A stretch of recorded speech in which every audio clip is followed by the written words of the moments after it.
This webinar is organized between the IUCN World Commission on Protected Areas, the IUCN Global Team on Protected and Conserved Areas, the Global ICCA Consortium. The webinar is part of the annual series, which is gearing up for the IUCN World Conservation Congress, taking place in Abu Dhabi in October this year. Each session will delve into topics of importance for achieving the global biodiversity target, offering insight, best practices, and innovative approaches to enhance protected and conserved areas worldwide. In addition, we'll also be preparing for the next World Parks Congress. The last one was in 2014 in Sydney, Australia. So my name is Terence Haedy. I work with the Global ICCA Support Initiative, which is financed by the German Federal Ministry of the Environment and delivered by the UNDP implemented GEF Small Grants Program in 50 countries. So today we will have 4 case studies from the volume on, so the title of the series is Advancing Equitable Governance, Recognizing ICCAs Overlapped by Protected Areas with the new WCPA Good Practice Guidelines. So the volume I was referring to will be presented today. We'll hear first from the lead author and co-editor, Dr. Stan Stevens, and then we will proceed to hear the 4 case studies from the different regions, and we will present the 4 speakers in order of their presentations. So we'll start first before Stan with a short introduction on the Global ICCA Consortium, when it was formed, some of its history from the current global coordinator, Ali Razmkar, and the president of the ICCA Consortium, Luis Guillermo Izquierdo. So Ali, it's my pleasure to pass the floor to you for your words of introduction. Over to you, Ali. Thank you so much, dear Terence, and hello everyone.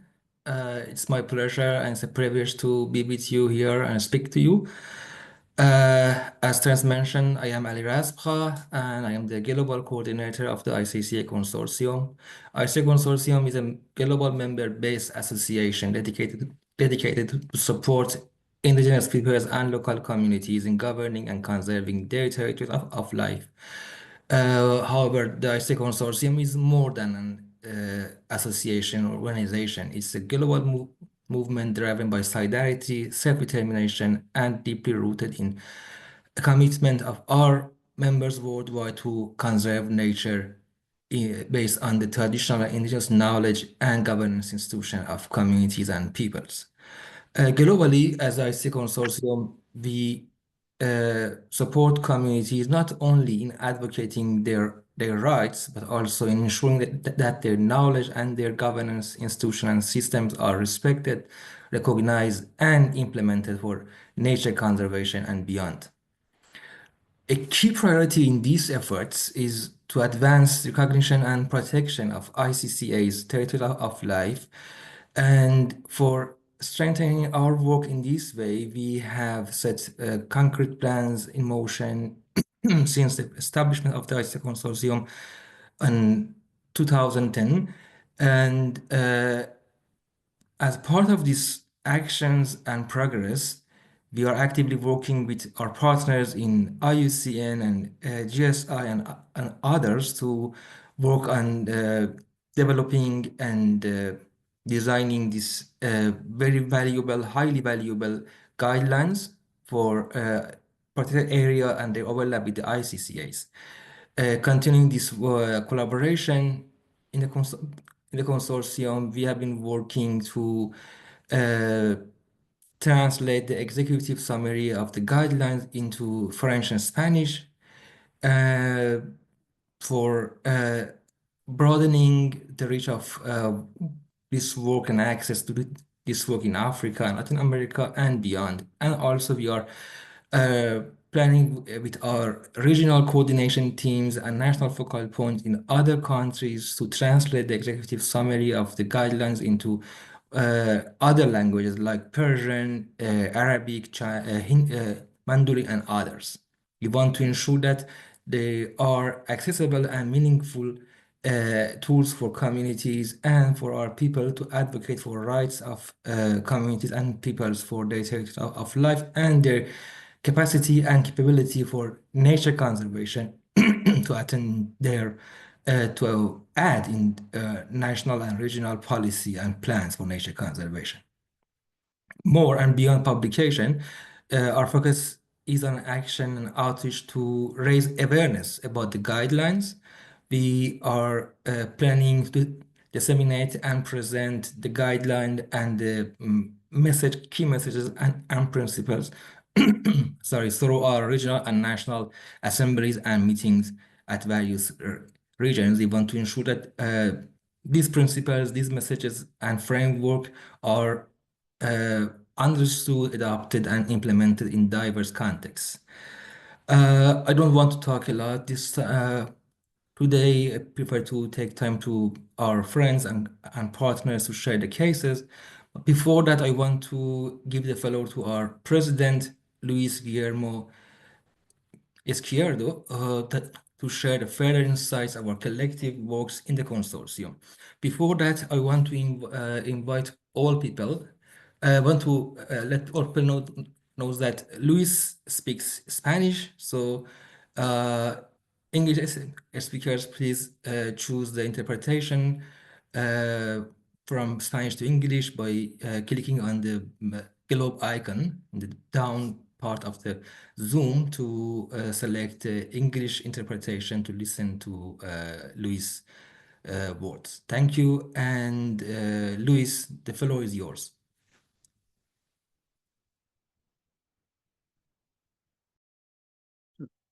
Thank you, Ali Jun, for the reminder for the interpretation. Please click on the globe icon at the bottom for English or French interpretation from Spanish. Luis will be joining us from Northern Colombia. Over to you, Luis.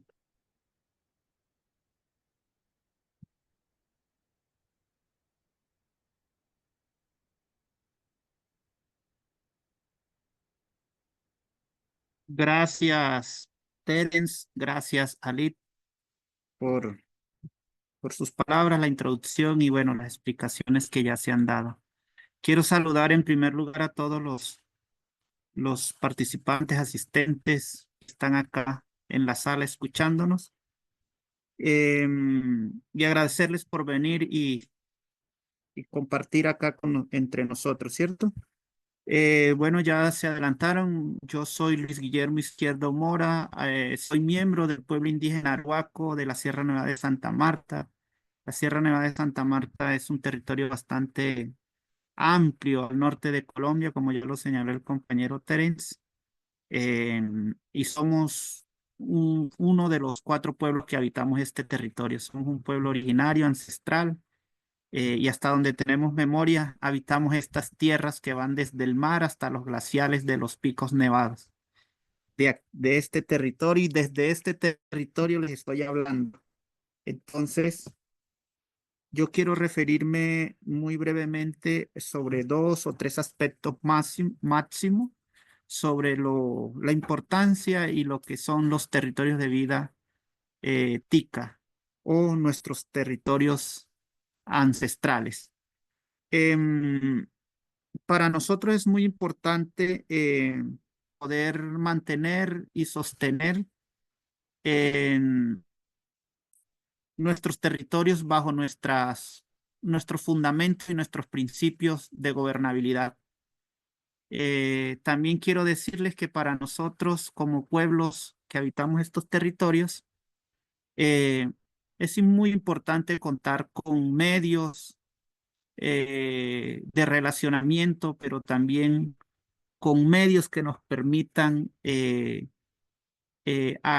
afianzar el entendimiento con el mundo exterior para poder salvaguardar nuestra herencia más originaria y genuina, que es nuestra tierra, nuestro territorio. Nuestro territorio realmente constituye el todo, porque en ella nos han enseñado desde muy pequeños que una vez resolvemos el tema tierra, podemos resolver los demás aspectos que por inherencia de supervivencia es obligatorio. Entonces el territorio se convierte de esta manera en el fundamento de la existencia y en ella desarrollamos todos nuestros aspectos culturales y tradicionales. Especialmente en mi pueblo, que es el pueblo arhuaco, somos profundamente creyentes en la madre tierra o en nuestro territorio, dado que somos de los que creemos fielmente que el territorio nos dota de energía y nos dota de toda la vitalidad que nos permite sobrevivir y estar y relacionarnos, aportar también a las demás sociedades a partir de nuestras enseñanzas de conservación, de cuidado, de administración tradicional que hacemos sobre este territorio. Entonces, este territorio para nosotros se convierte como en nuestra constitución, es el que nos guía, el que nos enseña de cómo se debe comportar o cómo debemos desarrollar nuestra vida dentro de él. Quiero hacer este preámbulo que de pronto suena un poco, si se quiere ver, un poco como creyente o religioso, para la siguiente. Para nosotros, como pueblos indígenas, movimiento ICA, consorcio, es muy importante continuar y avanzar como voceros, como puente que estrecha las intenciones de nuestros pueblos indígenas y comunidades locales para seguir preservando y conservando sus territorios y la vida de cada uno de estos pueblos. Nosotros somos un pueblo miembro del consorcio y consideramos que es un mecanismo apropiado para poder dar frente, visibilizar y contribuir a sostener y conservar nuestro territorio.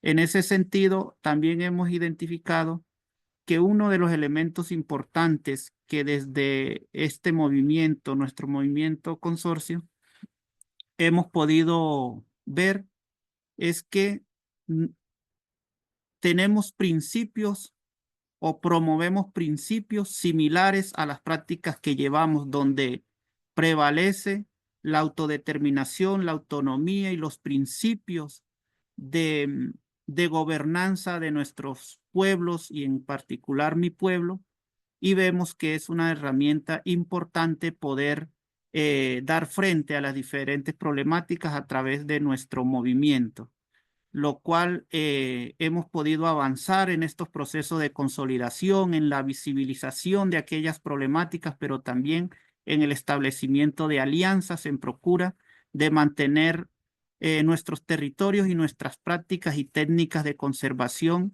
de manera original y conforme a nuestras creencias. En ese sentido, yo quisiera a todos significarles la importancia y el compromiso que tenemos como consorcio de seguir avanzando y seguir promoviendo y explorando alternativas, y en este caso en asocio con los compañeros de la UCN, poder desafiar los tiempos, los tiempos que vienen y poder contribuir en, como lo señaló mi compañero Ali, poder llevar a los territorios, hacer prácticas en las lenguas originarias de nuestros pueblos, estas directrices de buenas prácticas que se están llevando desde la UCN y que nosotros estamos muy interesados en querer apoyar, contribuir, dado que tenemos pues una base social, cultural importante en los diferentes países, en el contexto latinoamericano,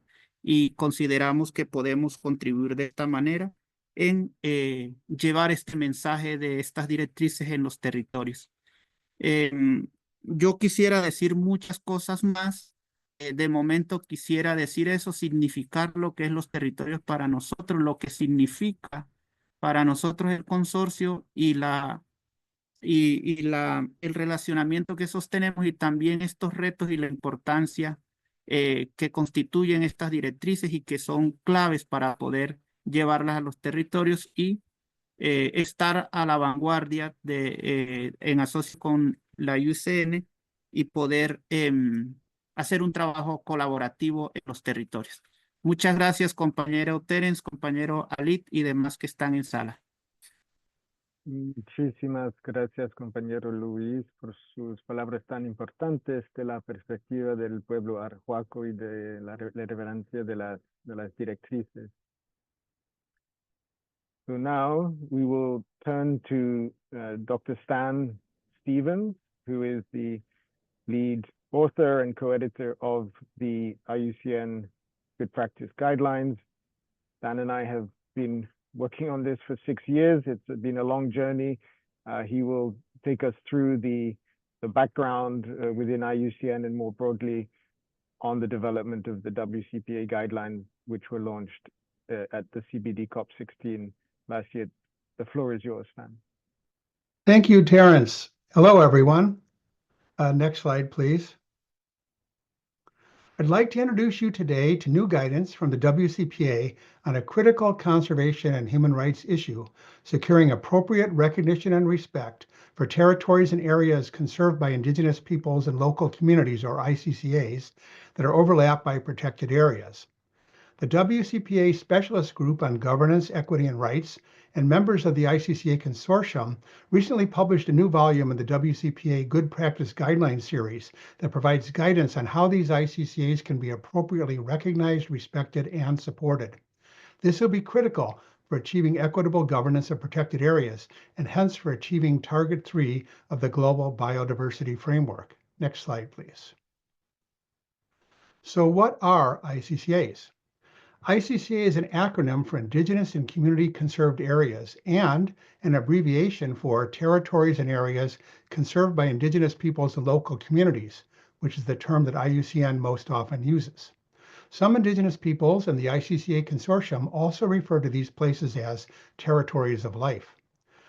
ICCAs, as defined by IUCN, are natural or modified ecosystems, including significant biodiversity, ecological services, and cultural values, voluntarily conserved by Indigenous and local communities through customary laws or other effective means. Next slide, please.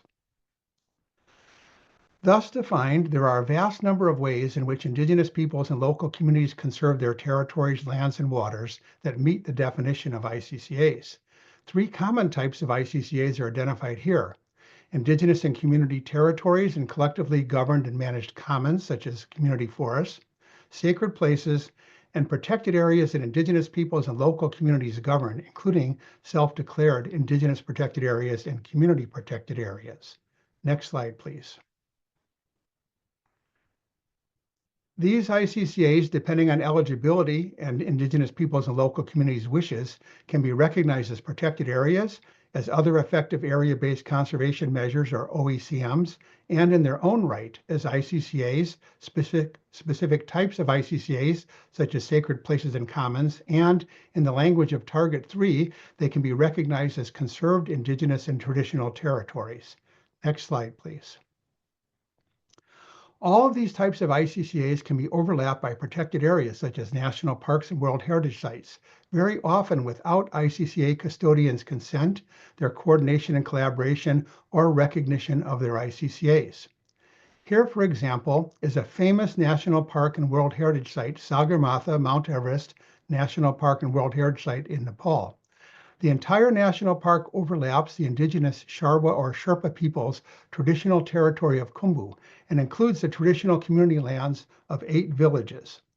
This entire territory is a Sacred Valley ICCA in which the Sherpa people protect all wildlife. Within this territory and the overlapping national park are many other smaller ICCAs that include sacred mountains, sacred lakes, sacred forests, sacred springs, as well as community governed and managed forests and grazing areas. These ICCAs comprise much of the national park below the glaciers. There is also an Indigenous protected area, a bird conservation area that was established a few years ago by villagers of the settlement shown here that strictly protects endangered and threatened pheasants. The Sherpas who maintain these ICCAs consider that these ICCAs are the foundation of conservation in this region today, as they have been for centuries. They would like them to be better recognized, respected, and supported by protected area governance authorities. Next slide, please. On the left side of this slide, we see maps of overlaps of ICCAs by protected areas in Colombia, Brazil, and Iran. In the Colombia and Brazil cases, which are the upper left-hand corner and the right-hand side, large traditional indigenous peoples' territories or indigenous reserves are partially overlapped by one or more smaller national protected areas. In Iran, in the lower left-hand corner, an indigenous peoples' pastoral territory ICCA is overlapped by two larger protected areas. Such overlaps are very common worldwide, likely involving many thousands of ICCAs and thousands of protected areas. There is not good data on the number of overlaps, but very preliminary and partial estimates suggest that at least a quarter of the total terrestrial area of protected areas worldwide, and likely much more, overlaps ICCAs. Appropriately recognizing, respecting, and supporting these ICCAs requires respecting their integrity by affirming indigenous peoples and local communities continuing self-governance, management, and use of their ICCAs according to their own knowledge, values, and goals. Next slide, please. So recognizing and respecting overlapped ICCAs is both a challenge and an opportunity for strengthening conservation and for affirming a wide range of indigenous peoples and local communities' territorial, cultural, economic, and political rights. Appropriately recognizing these ICCAs will foster equitable governance and management of a very large number of existing protected areas and OECMs, as well as the appropriate and equitable design, establishment, governance, and management of new and expanded ones. Next slide, please. Target 3. Recognizing overlapped ICCAs is necessary for achieving Target 3 of the Global Biodiversity Framework. This target is not just about designating 30% of the world's lands and oceans as protected and conserved areas.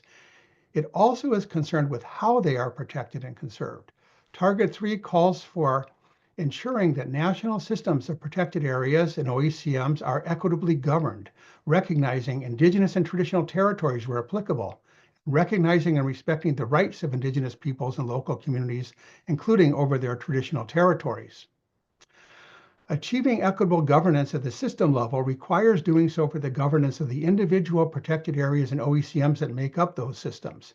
An equitably governed system cannot be based on protected areas and OECMs that ignore or undermine overlapped ICCAs, and hence that obstruct indigenous peoples and local communities' full and effective participation in protected area governance, threaten their cultures, livelihoods, and their conservation of their territories, and violate their rights. Next slide, please. This is the non-Yuki roadmap. The importance of recognizing overlapped ICCAs for achieving Target 3 is acknowledged in the recently developed non-Yuki roadmap for advancing rights and equity in the implementation of Target 3.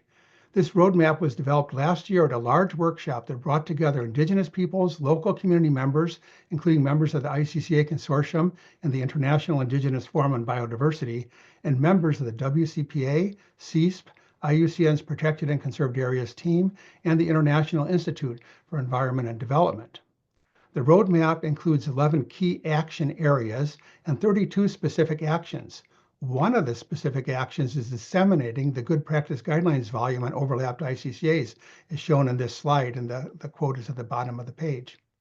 As part of the efforts to implement the non-Yuki roadmap, Helen Tugendhat, the WCPA Vice Chair for Equity, Governance, and Rights, has facilitated the development of a motion for the upcoming World Conservation Congress in Abu Dhabi in support of indigenous peoples and local communities' conservation of indigenous and traditional territories and ICCAs.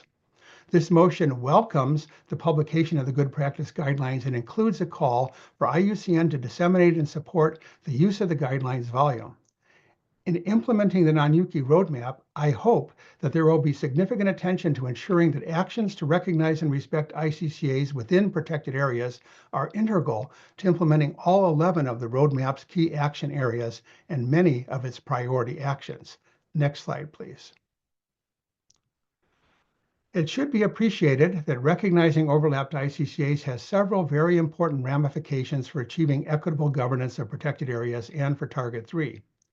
First, it affirms Indigenous peoples and local communities' rights, responsibilities, and conservation achievements. Second, it provides an important remedy and redress for past and continuing injustices and grievances. Third, it demonstrates respect and goodwill and may lead to greater trust and collaboration between Indigenous peoples, local communities, and protected area governance authorities and practitioners.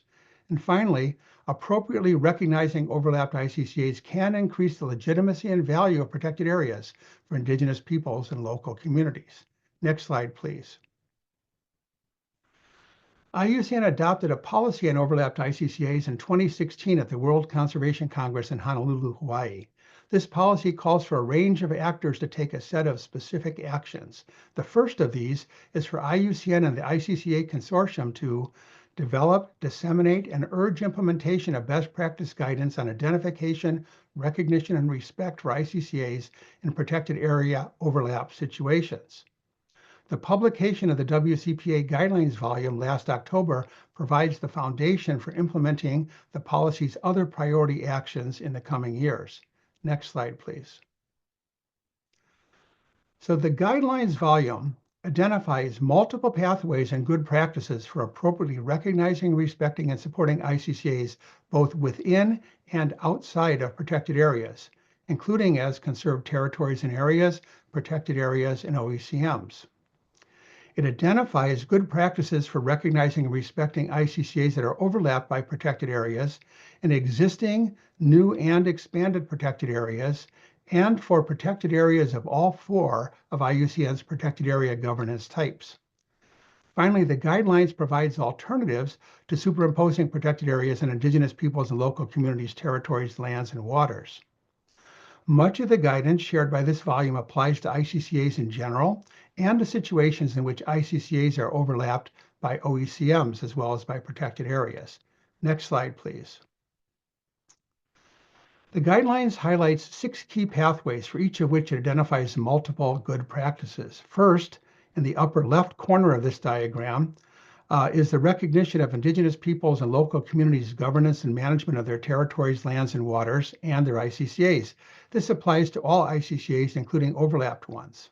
Second, in the upper right-hand corner, is to recognize eligible ICCAs, including overlapped ones, as protected areas when Indigenous peoples and local community custodians wish this. For overlapped ICCAs, this will create multi-designation protected area situations in the overlapped areas. The pathway in the lower right, double status governance arrangements, requires that all parties recognize each other's authority to govern and manage the overlapped areas. This will often require negotiating agreements over shared jurisdiction, roles, and responsibilities. In the lower left corner is the pathway of recognizing overlapped ICCAs through protected area governance and management practices. This is a key pathway for existing protected areas and also for new and expanded ones. I'll share some of the good practices for this approach in a moment.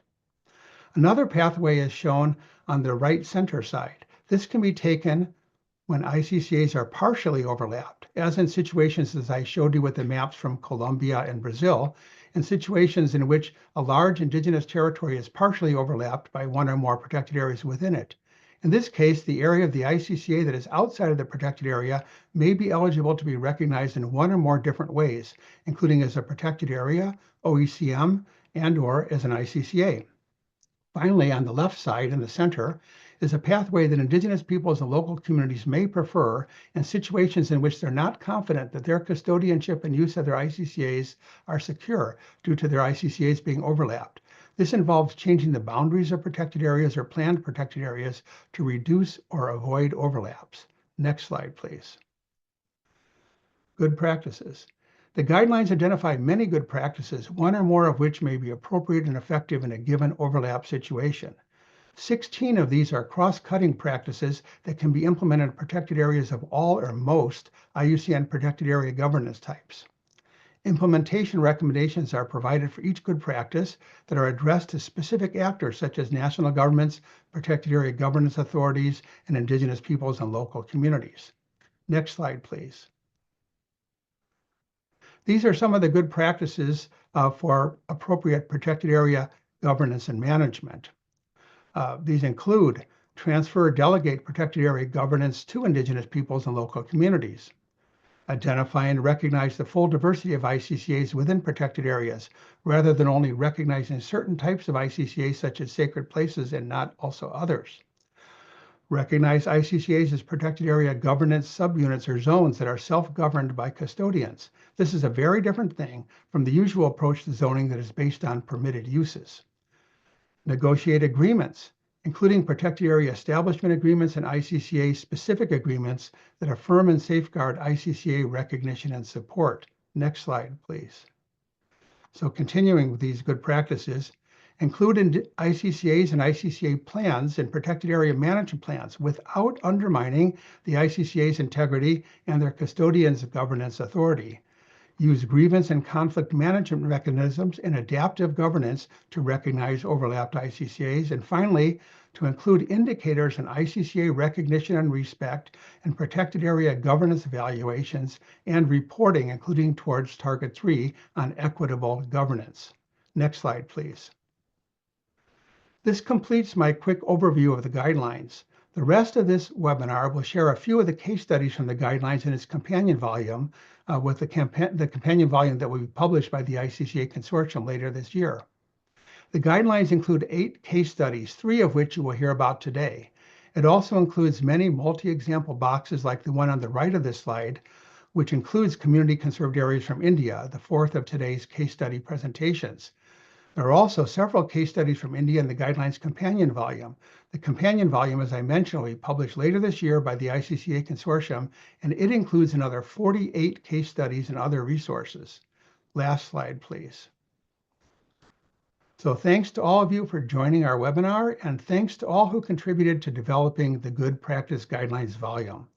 I'll now hand back to Terrence to introduce the first case study speaker. Thank you.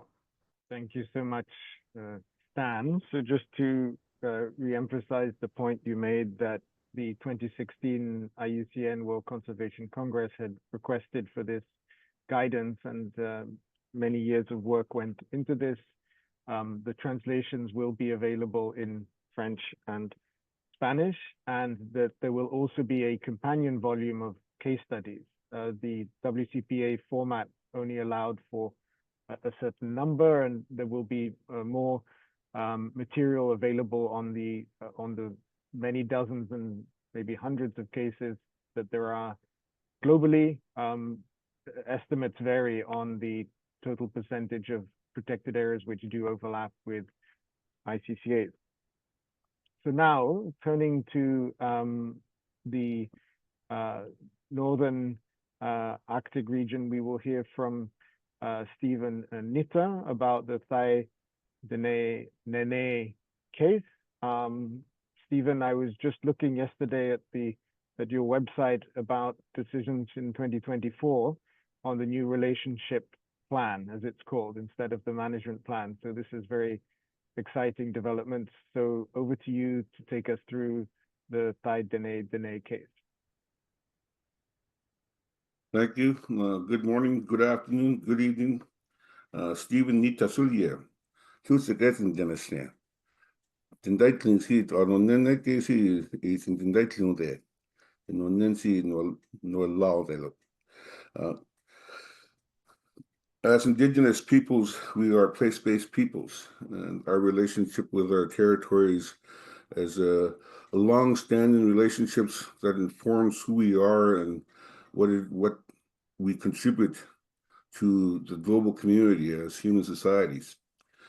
In Canada, we are in a process of using Indigenous protected and conserved areas within Indigenous people's territories to meet Canada's commitment of protecting 30% terrestrial and 30% oceans.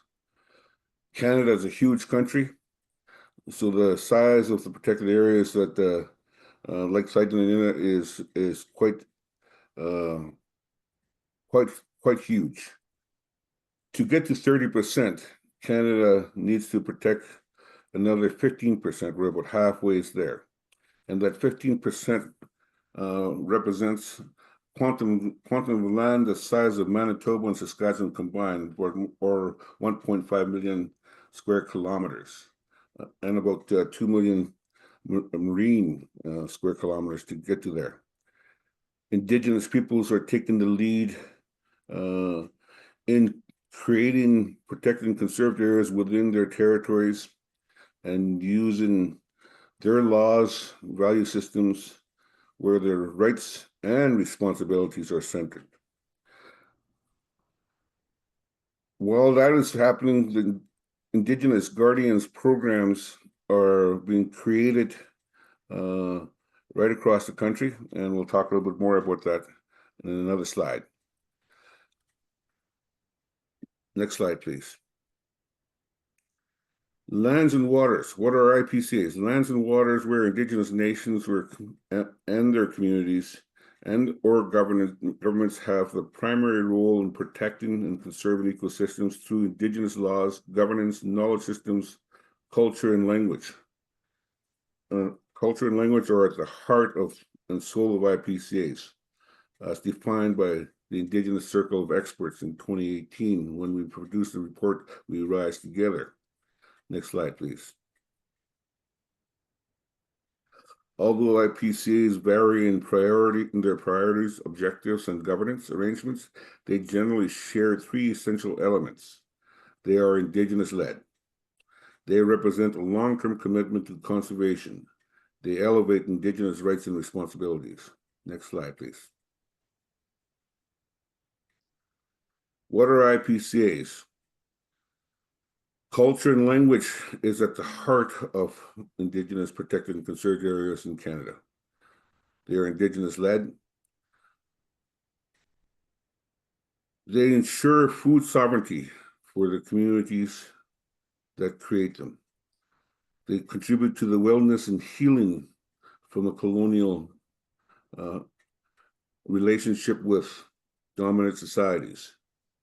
They regenerate economies to support local economies and conservation economies. They support housing and infrastructure, ecological restoration and protection.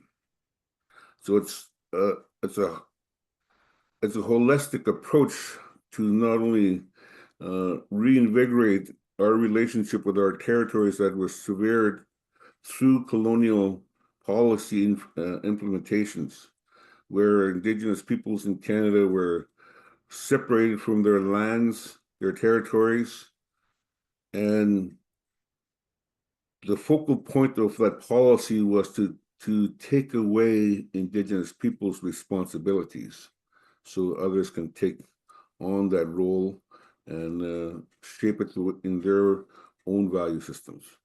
Next slide, please.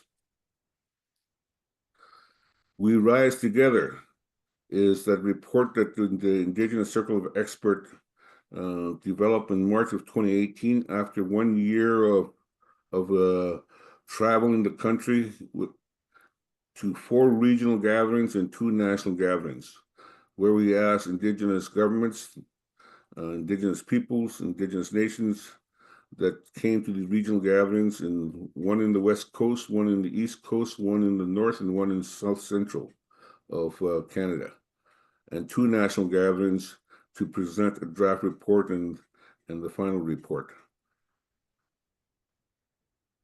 The simple question we ask is, Canada has made a commitment, first under the ICCA Accord, to protect 17% terrestrial and 10% marine by 2020. The question was, what type of relationships would you like to have with crown governments, public governments, to use some of your territories to help them achieve their ICCA Accord commitments? And the report captured that with 28 recommendations. This report is used as a guidebook by Indigenous governments, public governments, NGOs to guide their work in the establishment of IPCAs from coast to coast to coast in Canada today. Next slide, please. Oh, just to go back one slide. The title "We Rise Together" is a thought-out title. As we know, climate change and biodiversity loss is the two threats, and Indigenous peoples or public governments cannot do this on their own. We need to do it together.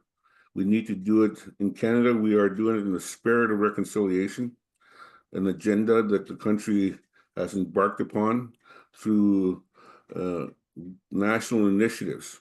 So we rise together means that if Indigenous peoples do well, the country will do well, and the people of Canada will have achieved the commitments made, and we'll create a better country in this way.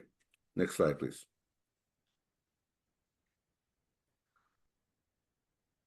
So there's many ICCAs and different types of ICCAs that have been created or are in the process of being created. The two on the top pictures are in the West Coast, and the two bottom ones are in the northern part of the territory. Next slide, please. Who are guardians? Guardians are trained experts who manage lands and waters on behalf of their nations. They monitor animals and plants, manage protected areas, and support language and cultural programs. They are on the ground offering concrete answers to the questions of how to manage wildlife, how to reduce the risk of flooding, and how to make communities more resilient. Next slide, please. So the progress of protected areas, Indigenous-led protected and conserved areas, and the Guardians program has been significant in the last number of years, from 5 ICCAs in 2018 to over 70 today, from 30 Guardians program in 2016 to over 200 Guardians today. Next slide, please. The federal government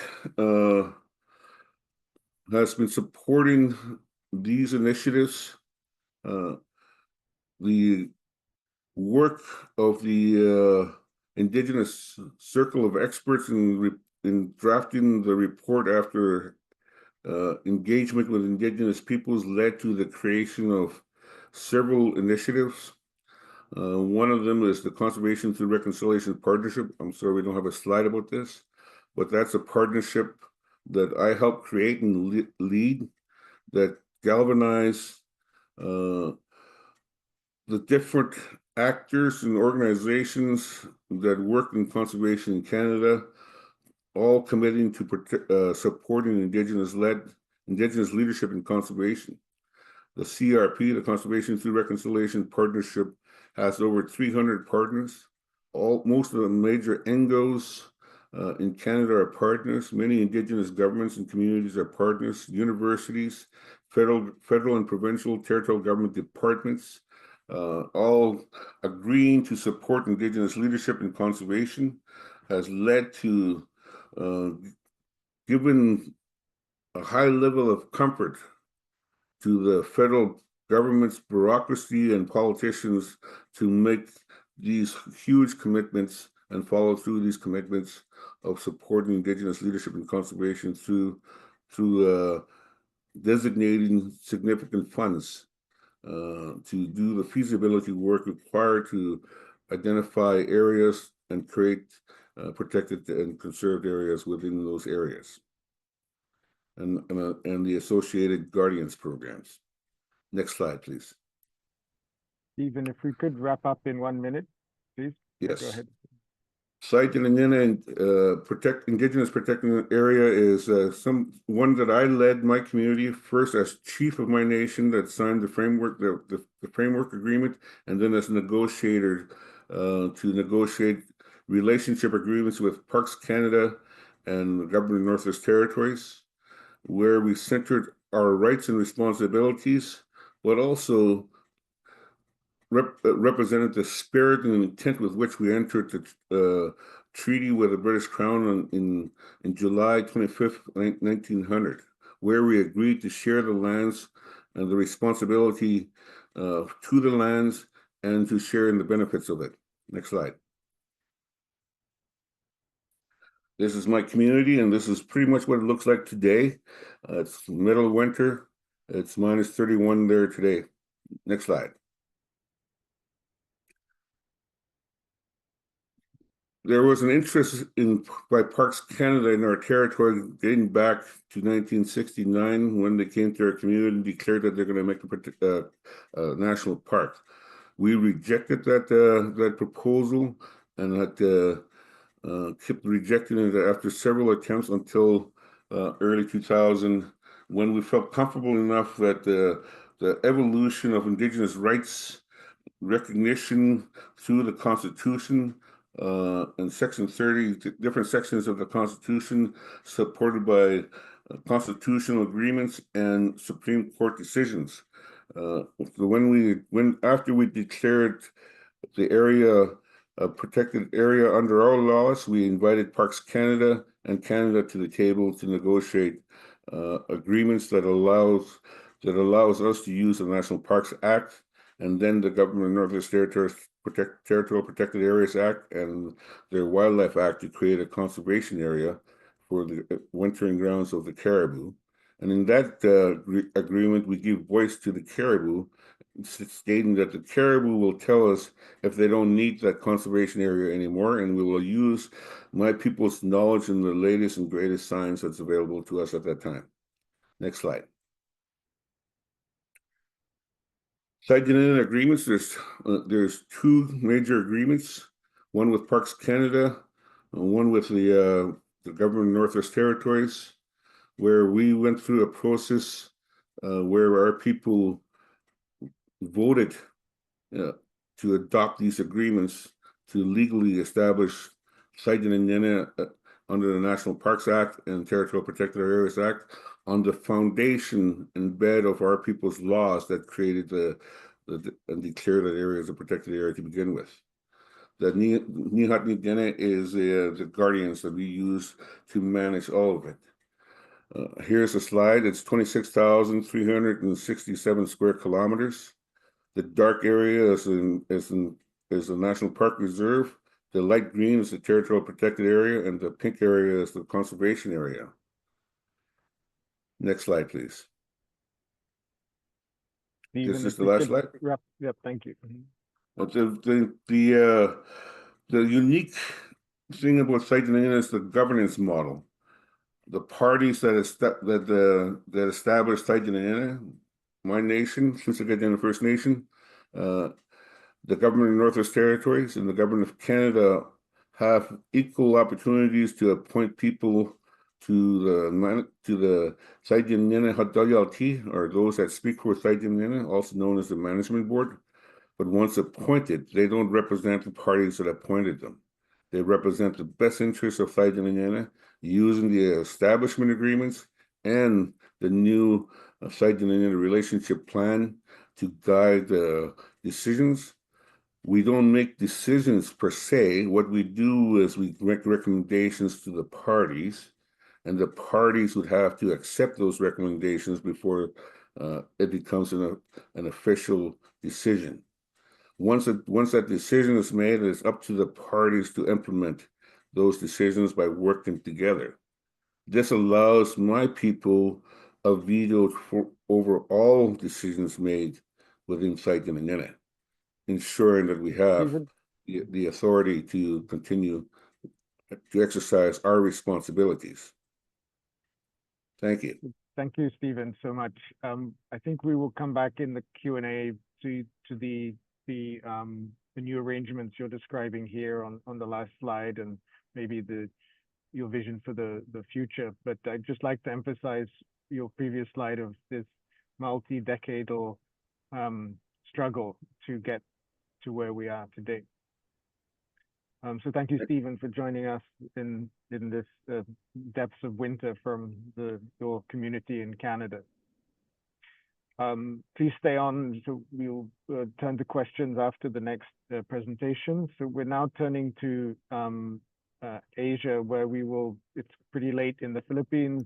Giovanni Reyes is a Kankanet Igorot from the Cordillera. He's also the president of the ICCA consortium in the Philippines. He wears different hats as well as being the chair of the JEF Indigenous Peoples Advisory Group. So after that, we'll hear from Nima in India and Christina Agenta. So over to you, Giovanni. Thank you very much. The Philippines is the second largest archipelago of 7,641 islands, and it harbors more diversity of life than any other country on Earth on a per hectare basis. The country, together with Madagascar, are the only countries which are both mega diverse country and biodiversity hotspot. So that makes the Philippines one of the top global conservation priority areas. Next, please. You can see here in green the remaining forests in the country, which is estimated at 5.6 million hectares. And press the key first again. So you can see the red ones are ancestral domains and indigenous community conserved areas, which coincides where the remaining forests are located. In other words, the defense of forests or the destruction of our forest stopped at the very doorstep of indigenous people's territories. And you see exactly where the remaining forests are coinciding with our ancestral territories. Next, please. And then the blue is the protected areas and national parks, which likewise coincide with the country's remaining forests and traditional territories. Next press, please. And you see the fourth, the third layer of overlap, which shows large-scale extractive mining activities.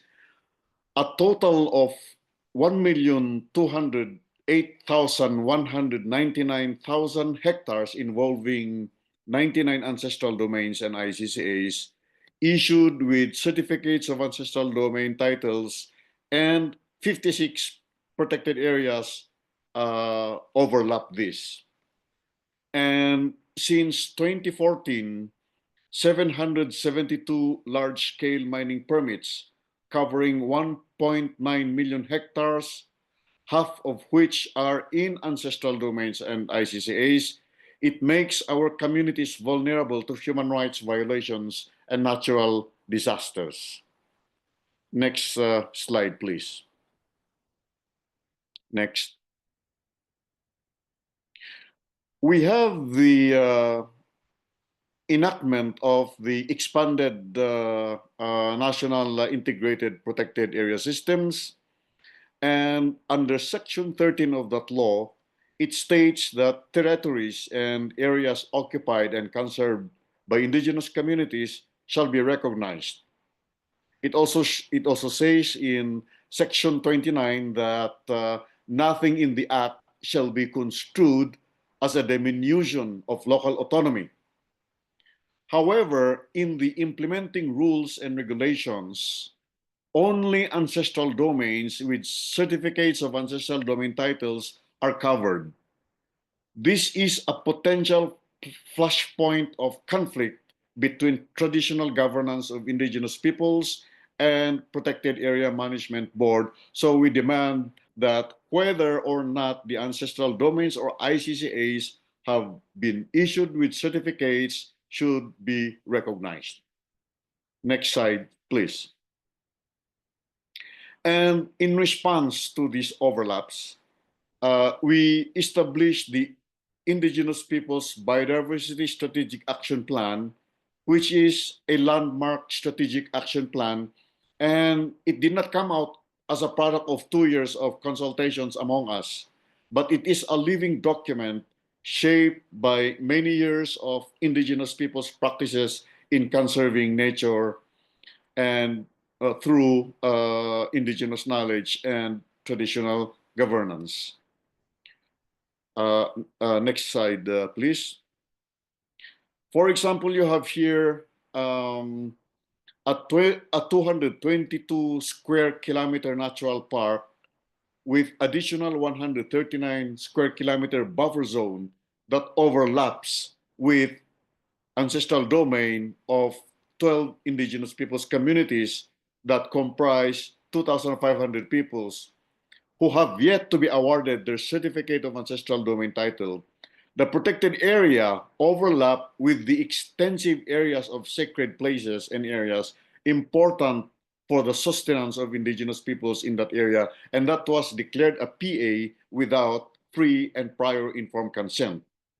So in 2012, we took it on ourselves, 40 square kilometers of sacred place located entirely within the protected area was declared an indigenous community conserved area and was registered in the ICCA registry of the World Conservation and Monitoring Center.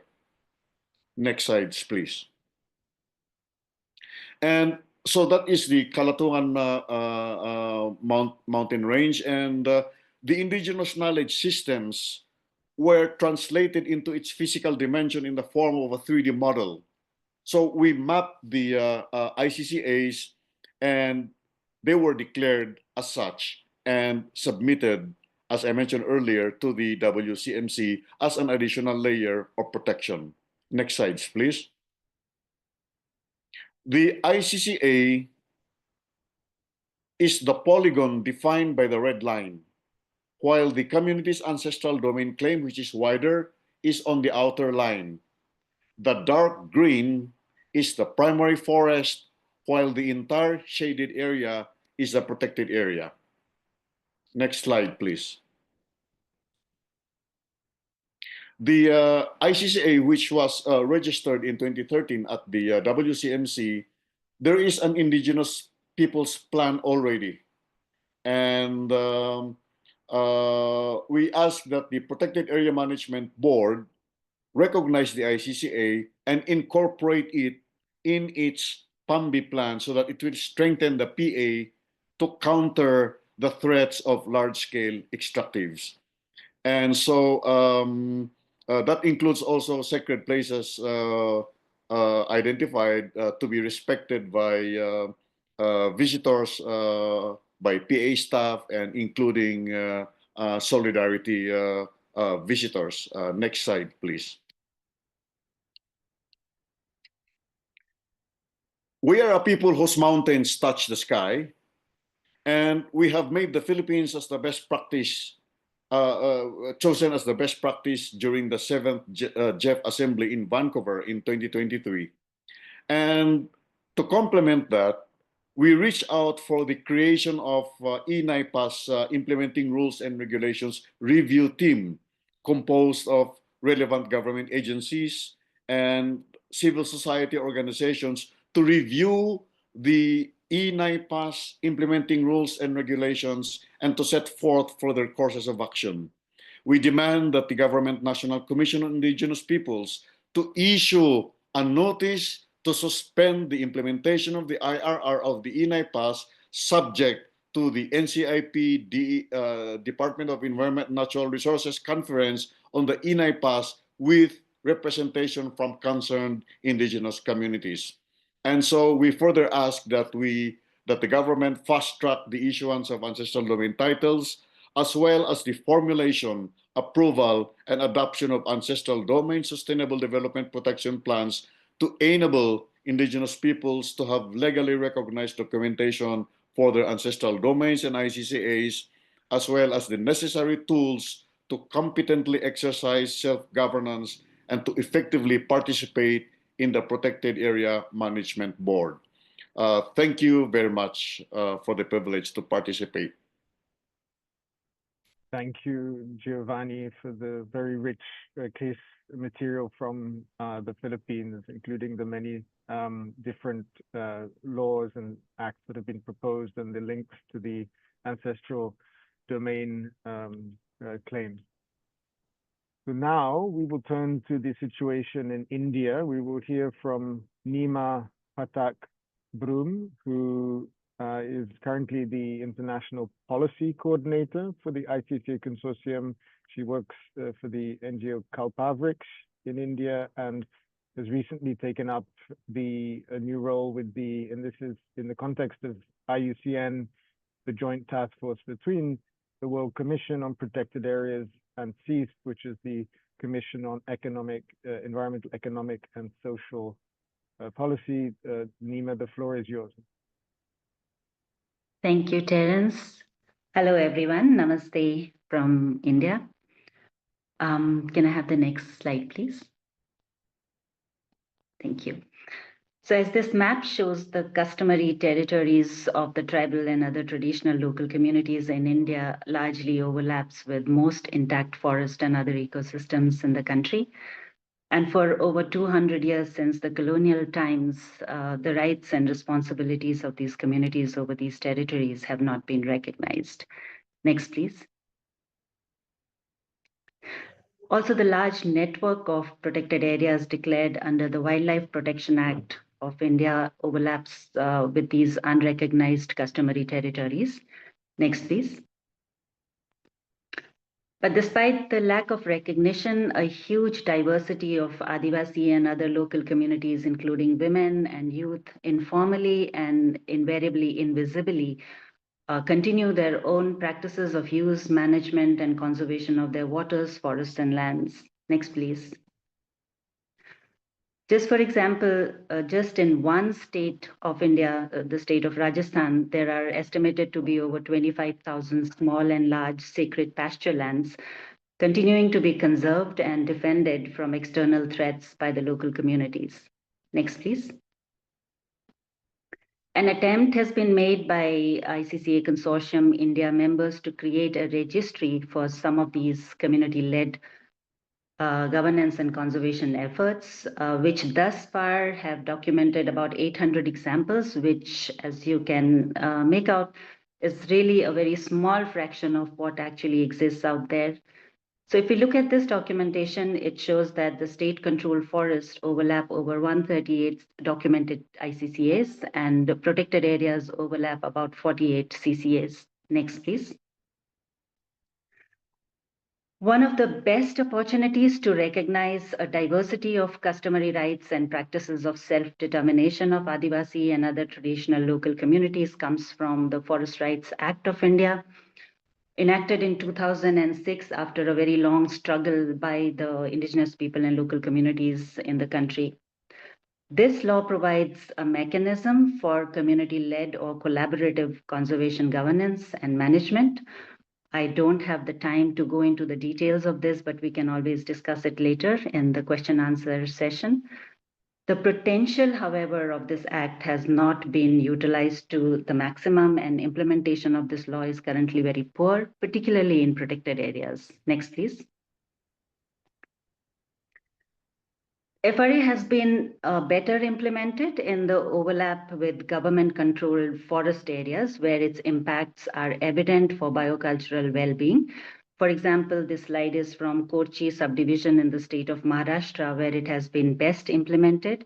133 village assemblies, or Gram Sabhas as we call them, now have custodianship and use governance and management rights over nearly 40% of forest in this subdivision.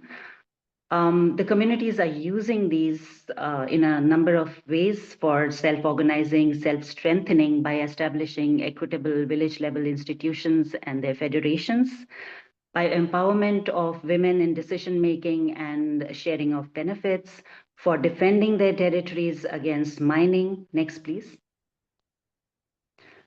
But also for taking control over forest resources, which is the means of production for them, their sustainable extraction and trade to strengthen local livelihoods. Next, please. They're also using the economic gains thus received towards community development, as well as ecological restoration and conservation of the forest within their territories. Next, please. In case of overlap with protected areas, Biligiri Rangaswamy Temple Sanctuary and Tiger Reserve was one of the first protected areas to recognize collective rights of the tribal communities under this law, over whose territories this Tiger Reserve was established in 2011. Next, please. An attempt was made by the local communities with support from NGOs to create a community-led tiger conservation plan, which was not accepted by the State Forest Department. Currently, despite the recognition of rights, the Forest Department in charge of the protected area functions parallelly and independently of the community institutions or the Gram Sabhas without attempting to create any synergies with the community plans. Consequently, the threat of forced resettlement and use restrictions that the Soligas have experienced since 1974 when the wildlife sanctuary was first established, and which intensified after the declaration of the Tiger Reserve in 2011 continues. Next, please. In the meanwhile, it is important to also note that BRT Tiger Reserve, which we were looking at the slides earlier on, still supports a very healthy tiger population along with other species, despite the fact that the rights have been recognized and communities are asserting their rights over the territories. In these slides, we see the case study from the state of Nagaland, which is very unique in the country in the sense that the tribal community's ownership and rights are constitutionally protected in the state. Over 79% of the state is currently forested and 91% of the land is under community ownership. Tribal communities in the state have had a very long tradition of setting aside forest reserves, but in last couple of decades, there have been hundreds of villages also declaring new community conserved areas. Next, please. Next few slides are just the glimpses of the community conservation initiatives in Nagaland state. Next, please. Next, please. Next one. Over 400 such formally self-declared community conserved areas have been documented. They spread across 1/3 of the total villages in the state and cover over 14% of the total forest area in the state. Some of them are legally supported by the Village Council Act of the state, where the customary village institution is empowered to take steps for forest conservation. However, the need for consistent financial and technical support, which they lack, and encouragement by the Forest Department also led some villages to legally declare these areas community reserves, which is a category of protected area under the Wildlife Protection Act. As of now, over 50% of the CCAs in the state have been declared community reserve, this protected area category. However, after a few years of experience and facing certain challenges in working with the State Forest Department, the communities are now debating whether it would be better to get identified as OECMs or other effective area-based conservation measures rather than protected area under the Wildlife Protection Act. So just to conclude, in India has a huge potential of recognizing ICCAs in an overlap situation and also in other situations. This is also supported by strong legal and constitutional provisions, yet due to certain factors, particularly the reluctance and non-cooperation of the state agencies in meaningfully shifting the governance powers and responsibilities to the Adivasi and other local communities and providing much needed hand-holding and resource support, the potential is not really being actualized effectively. So thank you very much for your patient listening. Over to you, Terence. Thank you. Thank you so much, Nima.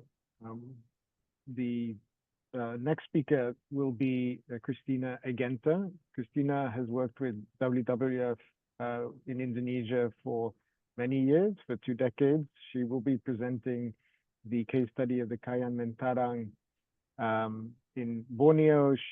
Her current function is as Global Governance Policy Coordinator at WWF. The floor is yours, Christina. Thank you, Terence and Stan, for this opportunity. And Good day and good night to everybody. Maybe we can shift to the next slide, please. Okay. First of all, this is the story of 11 indigenous territories overlapped by the Kayamentaran National Park. And this is a story of two visions of conservation that can, however, be harmonized and shared. As mentioned previously by Stan, Target 3 in the GBF recognize governance diversity and quality, governance quality and multiple pathways to conservation. So this slide is to show you, give you a sense of the sizes that we are talking about and the place. So we are in Borneo, North Kalimantan province in Indonesia. The area of the park, which is to the right, the white area, is about 1.3 million hectares. It's at the border with Malaysia, the states of Sabah and Sarawak. For the indigenous territories, we're talking about overall 2.5 million hectares. Next slide, please. Okay, so this is has been a very long process since the early 90s, and is not to find or come to an equitable solution is and is still ongoing. That's why it says 25. What's happening, we don't know, but it's still ongoing. It's important to say that initially, I won't go through all the key dates. There are many. Don't worry, but I would like to highlight that initially the role of an NGO, and in this case was WWF Indonesia, was important to inform indigenous people in this area that actually there was a protected area in their territories. They had no information whatsoever. WWF also initially supported participatory community mapping and action research. This produced a very strong collective awareness, but also importantly, evidence to advocate for a change of status from nature reserve. This is how it was designated originally by the state, to national park. And this process of self-empowerment triggered the formation of FOMA, the Alliance of the Indigenous People of the Kayamentaran National Park. So all 11 indigenous territories. This happened in 2000. And since then, and this is the shift in terms of leadership in the process, which is very important, FOMA has been leading the advocacy and dialogue, not anymore the NGO, with dialogues with the ministry to negotiate a different management model. In 2002, the minister issued a decree that established the first ever national park in Indonesia to be managed collaboratively with the indigenous communities. But then what happens on the ground, and what can we see on the ground in terms of this collaborative management, or this different relations towards management? One example is the map that is on the slide. And of course, the management unit of the national park came with their zonation plan, which is pretty standards across all national parks in Indonesia on how to manage the conservation area. And but that didn't quite fit with the views and the experience and the knowledge of the indigenous people. And FOMA came up with a counter proposal for a much simpler zonation system to the left with only 3 zones: traditional use zone, fully protected core area, and special use zone. Next slide. Okay, and this we are zooming in on this map on 2 indigenous territories. You can clearly see where they overlap with the national park, and also the slightly shaded green areas are the ICCAs. So they, in this particular area, the communities identify traditionally conserved areas as their ICCAs within the larger context of indigenous territories.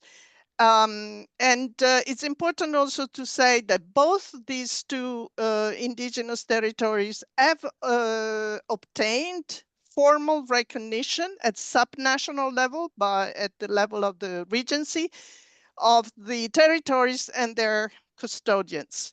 But then they also submitted their request to be recognized as customary forest and this is at national level to the ministry. But this is still in process. If they obtain their granted customary forest status, it means that they would have permanent collective property rights to their territories, or to the forest, to the land of their territories under forest status.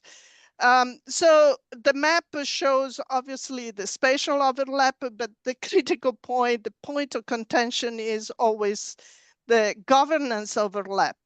And to this day, we cannot say that indigenous people from these 11 territories and the national park have achieved any form of shared governance. They are not yet part of decision-making about how to manage the area. There are collaborations in terms of activities. There used to be a supervisory board for the collaborative management, a sort of a multi-stakeholder platform, but has been suspended and still waiting for the renewal of the mandate. So things have not progressed very much in terms of shared governance for this area.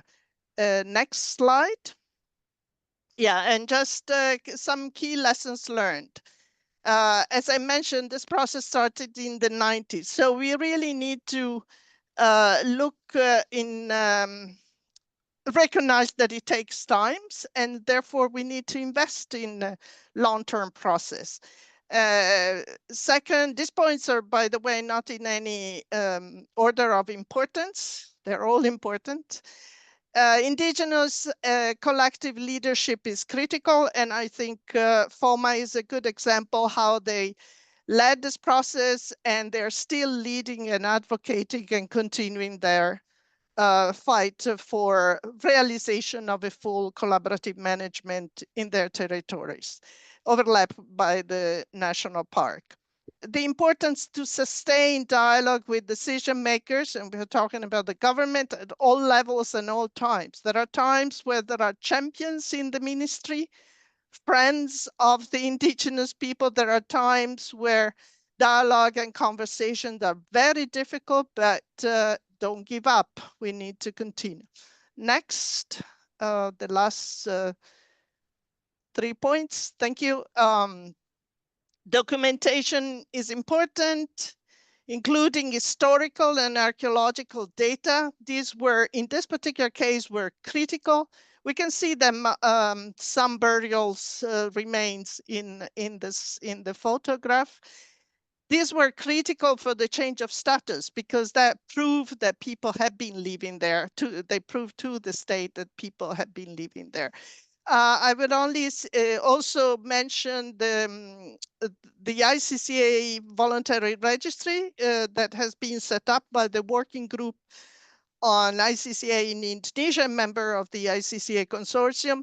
And that is important because that takes documentation of all ICCAs that have been registered by indigenous people and local communities.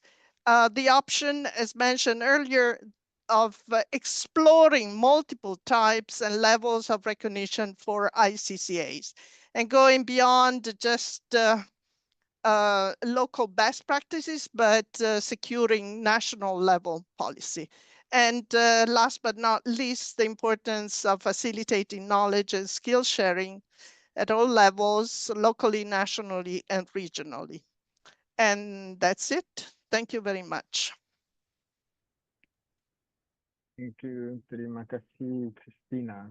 So this brings us to the end of the fourth case study. We have 10 minutes left for Q&A. I think I'll start with the question posed by Risa Smith, who's a member of the WCPA, on the the connection between the different forms of institutional or legal recognition of ICCAs in the different countries, and how that actually connects to the decision making and new forms of governance in each of these case studies. So we could go around, maybe address this to all four speakers. Giovanni, the ancestral domain claims function in the Philippines has been there for 2 decades or more, but various other forms of government recognition have been proposed. So maybe we could start with you and then turn to India, Canada, and Stan as well to comment on this. Over to you, Giovanni. Oh, yes. Since 1997, 1997, I should say, the Indigenous Peoples' Rights Act was enacted, and since that time, about 5 million hectares of, or 4.7 to be exact, 4.7 hectares of ancestral domains have been recognized with certificates of ancestral domain titles. But these are not yet registered in the registry of deeds, so that it is left hanging. Meanwhile, protected area systems have overlap with 99 ancestral domain areas, and also with mining tenements that have included there. And so you have a triadic overlap that challenges indigenous communities. Now, what we did in the past 10 years was to insist on recognizing the heart, to focus on the heart of the territories, which are the sacred sites, the watersheds, the marine and terrestrial areas, with very strong spiritual and cultural connections with indigenous peoples. And these are the areas that we call ICCAs. And we were able to cover 16 communities with or without certificates of ancestral domain titles, but we mapped them anyway. And we had some of them registered to the WCMC as a layer of protection. So with this 16, 10 were found out to contain at least 10 million tons of carbon, but that is only representing a small segment of the 5 to 7 million hectares of ancestral domains. It is only 158,000 hectares of lands that we have mapped as ICCAs, but it has the potential to capture 10 million tons of carbon, or equivalent to the gas emissions of 7 million cars a year. So these are the achievements that at least we have done the past 10 years utilizing various instruments.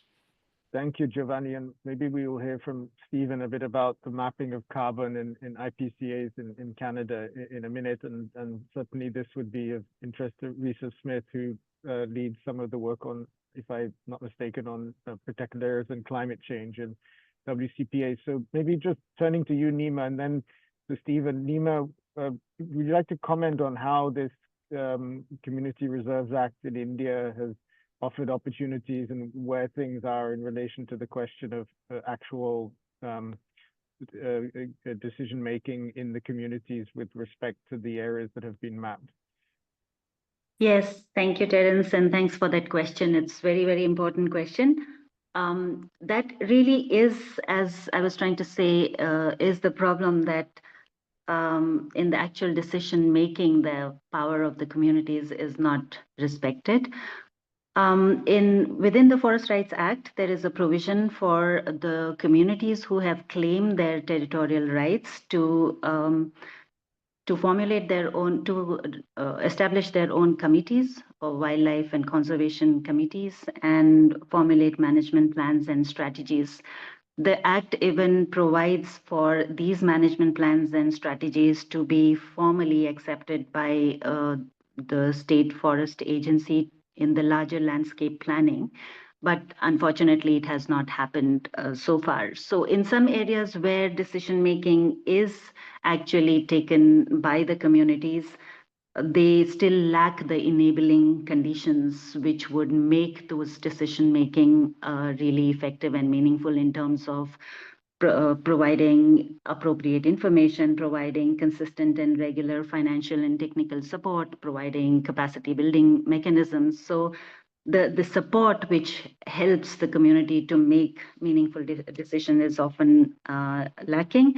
And most importantly, in many of these areas, these communities are trying to defend their territories from external development projects like mining, like mega energy projects, alternative energy projects, and there's often no support against that. So even though we have the legal provisions, such kind of enabling environment is not provided. So I think there was another question about the motions in the WCC. So there are quite a few motions actually which talk about full and effective participation of local communities in identifying declaration of protected areas in governance and management. But what is lacking is monitoring of how these motions have actually been implemented at the national level. There's no mechanism to hold nations accountable for how they have implemented those motions. So those are really something very important that we need to, I think, discuss in the upcoming World Conservation Congress as well.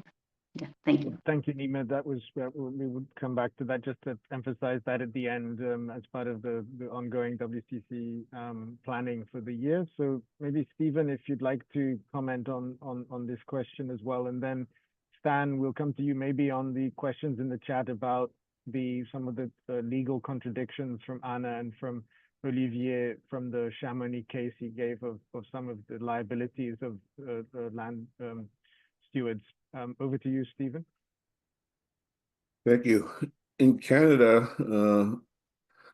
in the Constitution of Canada, Indigenous peoples' rights are recognized. Existing rights existing and pre-existing colonization rights are recognized. So Aboriginal and treaty rights are recognized.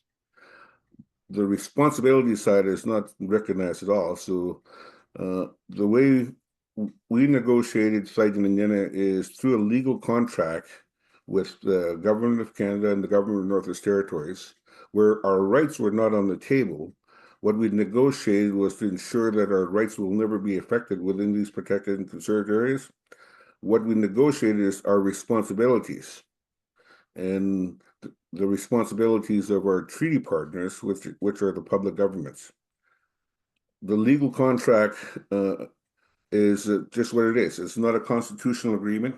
It's a legal contract to use the National Parks Act, the Territorial Protected Areas Act, and the Territorial Wildlife Act, so that the protected area is recognized by industries that may want to look to develop those areas, preventing any long-term conflicts between my people and public public governments that represent industry. We were able to negotiate a one-time financial package so that we could use that to fulfill our end of the responsibilities. We're able to get granted by philanthropy and foundations and matched by Canada to create a trust fund that my people own, and we use that to fulfill our end of the responsibilities.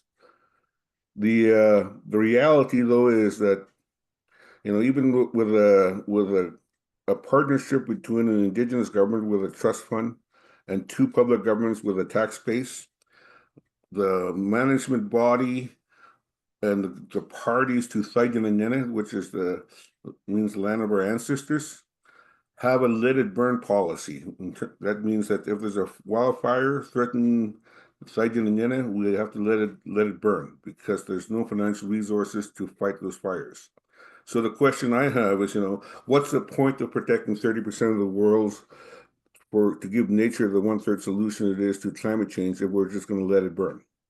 It's essential that we connect the marketplaces that are being created through the Paris Accord and the Montreal Command framework to the 30%.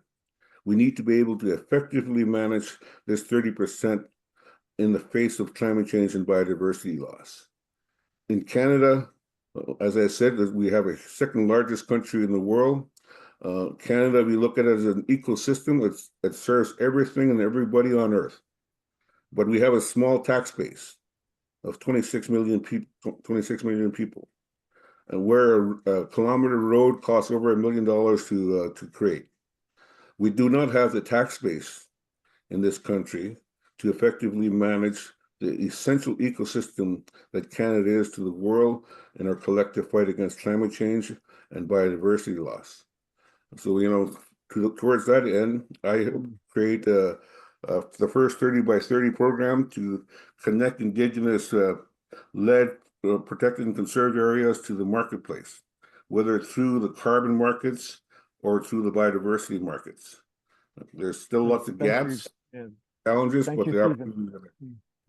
No, thank you, Stephen. I think this may be a topic for future webinars in this series and others in terms of Indigenous peoples engaging with the nature markets in relation to the Biodiversity Credits Alliance or the high integrity principles for carbon. Thank you for that. We're now just running over time, so I'd like to turn over to Stan Stevens for some final reflections on some of the questions also in the chat about the legal contradictions and other points of maybe contradictory policies. And these are very long-term processes, as all of the speakers have talked about, spanning decades. Over to you, Stan, for the final word.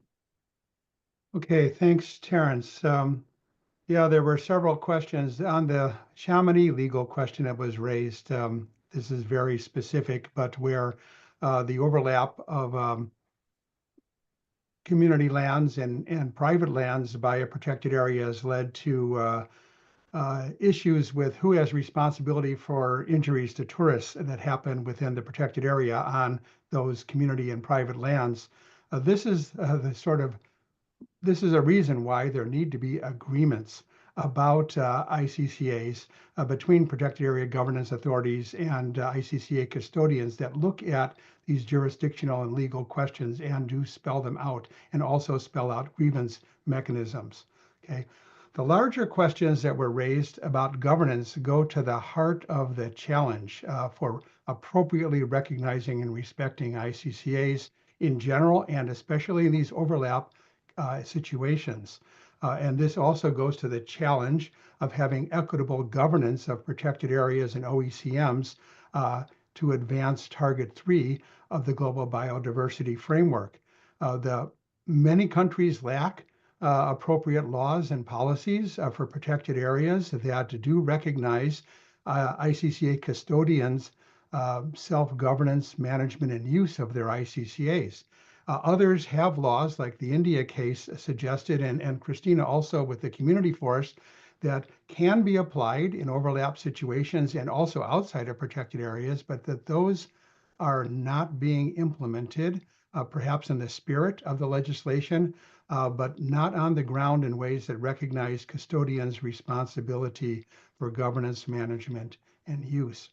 And so this is a huge missed opportunity for conservation, a huge challenge for having equitable governance of protected and conserved areas, and it raises the issue of evaluation and reporting of equitable governance towards Target 3 of the Global Biodiversity Framework.